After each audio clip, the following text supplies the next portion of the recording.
আমার দুলাভাই আপুরা তো অনেক সুন্দর সুন্দর ভিডিও তৈরি করে, আর তাদের দুইজনের অভিনয়ের কথা আর কি বলবো, আমি নিজেই তো তাদের অনেক বড় ফ্যান। আমি তো অল্প কিছুদিন হলো ভিডিও তৈরি করছি, তাই দুলাভাইদের কয়েকটা ভিডিওতে আমাকে অভিনয় করার সুযোগ করে দিয়েছে, যাতে আমি তাদের কাছ থেকে অনেক কিছু শিখতে পারি।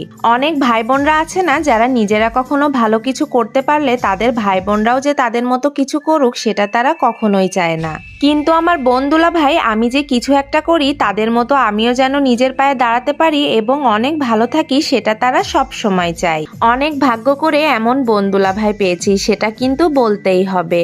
এটা জিফুড পেজের একটা প্রমোশনাল ভিডিও ছিল, মূলত এই পেজ থেকেই তাদের জন্য আম পাঠানো হয়েছে।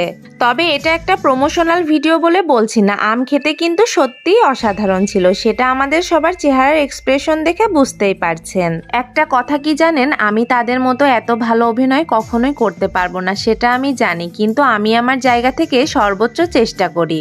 আপনারা যারা আমার কম বেশি ভিডিও দেখেন তারা জানেন আমার দুইটা বাচ্চাই ছোট, তাদের পেছনেই আমাকে অনেক সময় ব্যয় করতে হয়, আর সংসারের সমস্ত কাজ তো আছেই। সবকিছু সামলিয়ে প্রতিদিন ভিডিও তৈরি করতে আমার বেশ কষ্টই হয়ে যায়, তাই ইচ্ছা থাকলেও খুব সুন্দর ব্লগ হয়তো বা তৈরি করতে পারি না। আজ আপুদের বাসায় ভিডিও করতে আসাতে বাসায় দুপুরে রান্না করে যেতে পারিনি, তা শুনে তো দুলাভাই বলছে রান্না করে আসতে পারোনি তাতে কি হয়েছে, শালি তোমার দুলাভাই আছে না, খাবারের ব্যবস্থা আমি করে দিব। পরে দেখি কি আমাদের বাসার সবার জন্য বিরিয়ানি কিনে দিয়েছে।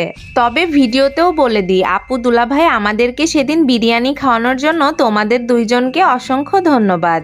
তাহলে আজকের মতো এ পর্যন্তই। ফাপড়বাজ ভাবির অভিনয় আপনাদের কেমন লেগেছে অবশ্যই কিন্তু আমাকে কমেন্ট করে জানাবেন, আর ভিডিওটি ভালো লাগলে আমার পেজটিকে কিন্তু লাইক কমেন্ট শেয়ার করতে ভুলবেন না। আল্লাহ হাফেজ।